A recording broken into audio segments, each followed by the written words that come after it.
Auzubillahiminash-shaytanir-rajim. Bismillahir-rahmanir-rahim. Assalamu alaikum. Hope you all are fine. My name is Hadisa from BSN Year 2 Semester 3. Today the topic of my presentation is anal fissure and anal fistula. First of all, we discuss about the objectives.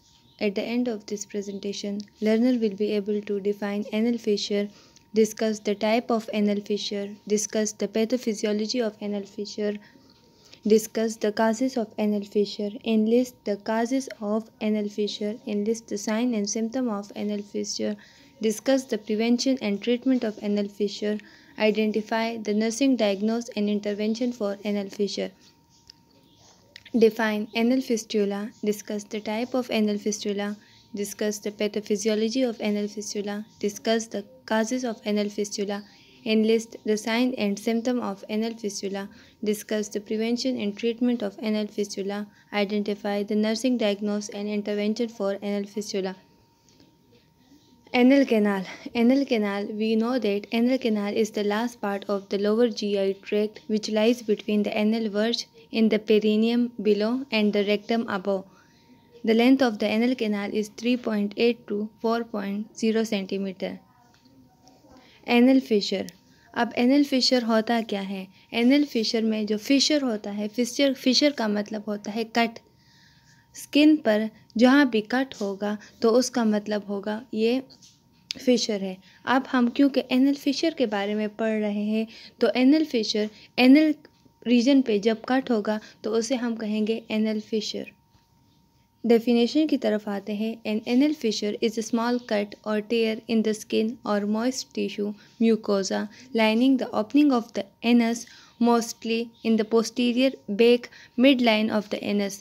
अब ये ज़रूरी नहीं है कि ये सिर्फ posterior पे हो ये एनल फिशर. ये 90% जो है पोस्टीरियर पे एनल फिशर होता है, 10% जो होता है वो एंटीरियर पे होता है और जो 1% रहता है वो मिड में होता है anal fissure. Type of anal fissure. There are two type of anal fissure. The first one is the acute. Acute fissure. Acute से ज़्यादा होता है कि short time के लिए होता है. Acute होता है तो short time के लिए होता है. अब acute तो है लेकिन just like एक पेपर होता है जैसे हम उसे कट करते हैं वो इतना डीप कट नहीं होता, वो जल्दी हील हो जाता है तो इसे हम क्या कहेंगे? Acute fissure. अब क्रोनिक फिशर जो होता है वो डीप कट होता है. Chronic anal fissure likely has a deeper tear and may have internal and external fleshy growth. अब ये क्रोनिक तब होता है जब ये 8 वीक्स तक हील नहीं होता और इसकी ड्यूरेशन ज़्यादा हो जाती है तो ये एक्यूट से क्रोनिक की तरफ आता है. अब हम इसकी पैथोफिजियोलॉजी की बात करते हैं. अब अगर एक पेशेंट है उसे कॉन्स्टिपेशन है, जब वो कॉन्स्टिपेशन है तो स्टूल पास करेगा तो उसकी जो फीसिस होंगे वो हार्ड होंगी. हार्ड फीसिस होंगी, प्रेशर इंक्रीज़ होगा तो क्या होगा? स्पाज़म हो जाएगा जिसकी वजह से ब्लड सर्कुलेशन जो होगी वो डिक्रीज़ होगी और जो एनल कैनाल है उस पर टीयर पड़ जाएगा, कट लग जाएगा जिसकी वजह से एनल एरिया में सेवियर पेन होगा. सीवियर पेन होने की वजह से इंटरनल स्पिंटर में स्पाज़म क्रिएट हो जाते हैं और जो ब्लड सर्कुलेशन हो जाती है वो इम्पेयर्ड हो जाती है जिसकी वजह से जो फिशर है वो हील नहीं होता और वो एक्यूट जो है वो क्रोनिक में चला जाता है. इसकी इटियोलॉजी काजिस क्या है?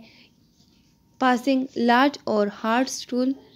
ऑब्वियसली लार्ज और हार्ड स्टूल की वजह से फिशर बनता है क्योंकि प्रेशर बढ़ता है. कॉन्स्टिपेशन की वजह से, क्रोनिक डायरिया की वजह से भी जब प्रेशर इंक्रीज़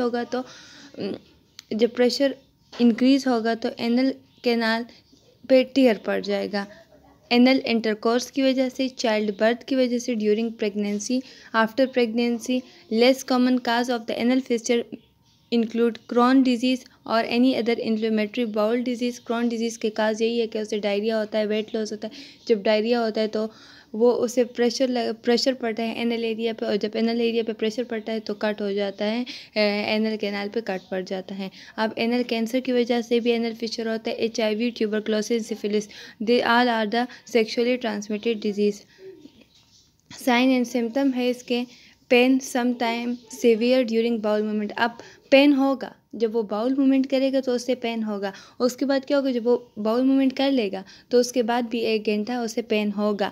अब जब वो स्टूल पास करेगा तो उसमें क्या होगा, ब्राइट रेड ब्लड होगा और एनस के अराउंड पे क्या होगा, वो क्रैक शो नज़र आ रहे होंगे और एक मास सा बन जाता है, एक स्मॉल लम्प सा बन जाता है एनल एरिया पे। मेडिकल डायग्नोस इसके हैं डिजिटल रेक्टल एग्जामिनेशन, जो एक डॉक्टर या नर्स ट्रू फिंगर चेक करती है, एनोस्कोपी, फ्लेक्सिबल सिग्मोइडोस्कोपी एंड प्रोडोस्कोपी। ये तीनों जो है ये इंटरनल विजुअलाइजेशन के लिए कहते हैं कि फिशर कितना है और इंटरनल बॉडी को कितना इफ़ेक्ट किया है। अब अगर उसके ट्रीटमेंट पे आते हैं तो ट्रीटमेंट में सबसे फर्स्ट है डाइटरी मॉडिफिकेशन। फ्रूट्स ले, वेजिटेबल्स ले, फाइबर्स ले तो कॉन्स्टिपेशन और डायरिया से बचेगा। जब कॉन्स्टिपेशन और डायरिया से बचेगा तो एनल फिशर से बचेगा। तो इस तरह हम बहुत सी बीमारियों से बच सकते हैं अगर हम अपने डाइट को मॉडिफाई कर सकें। अब क्योंकि ये एनल फिशर है, ये एनोरेक्टल डिजीज़ है। एनोरेक्टल डिजीज़ है तो उसके लिए हमें सिट्स बाथ्स की ज़रूरत होती है। सिट्स बाथ क्या होता है, जो एक बर्तन में पानी ले लेते हैं और एनल रीजन को साफ़ करते हैं उससे, जिसकी वजह से क्या होता है, बैक्टीरिया इन्फेक्शन जितना भी होता है वो थोड़ा सा बैक्टीरिया को किल कर लेता है। उसके बाद एनाल्जेसिक किस लिए यूज़ करते हैं, लाइक पैरासीटामोल है, हम पेन को कम करने के लिए यूज़ करते हैं।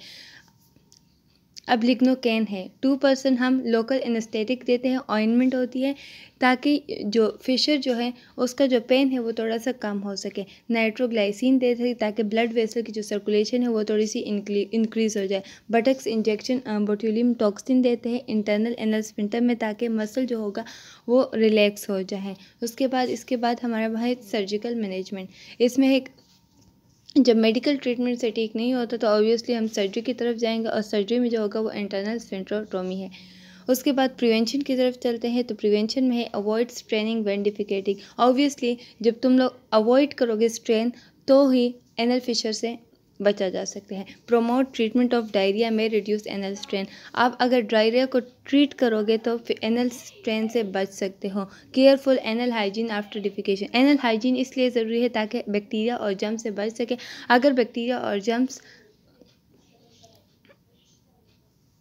से ना बचे तो क्या होगा, एनल फिशर हो जाएगा। In case of pre existing और suspected fissure, use of lubricating ointment use करनी चाहिए। In infant frequent diaper change. अब बच्चों के लिए क्या डायपर चेंज करने चाहिए, क्यों करना चाहिए, ताकि एनल फिशर से बचा जा सके। अब नर्सिंग डायग्नोसिस क्या होता है, pain related to inflamed anal tissue, constipation related to dietary habit and delay of defecation, risk of infection related to destruction of anal tissue as manifested by tissue necrosis, pain related to rectal tear and swelling as manifested by facial expression, constipation related to anal canal ulcer as manifested by discomfort feeling।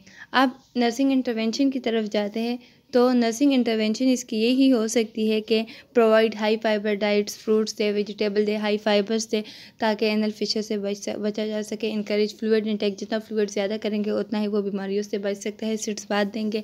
Laxative topical analgesic anaesthesia as order by doctor, जो doctor ने recommend किया होगा हम उसे वही provide करेंगे। Provide soft surface for sitting ताकि pressure ना पड़े एनल एरिया पे। ऑब्जर्व फॉर बाउल पैटर्न, और हमने क्या करना है, बाउल पैटर्न को भी ऑब्जर्व करना है। आज के लिए बस इतना ही।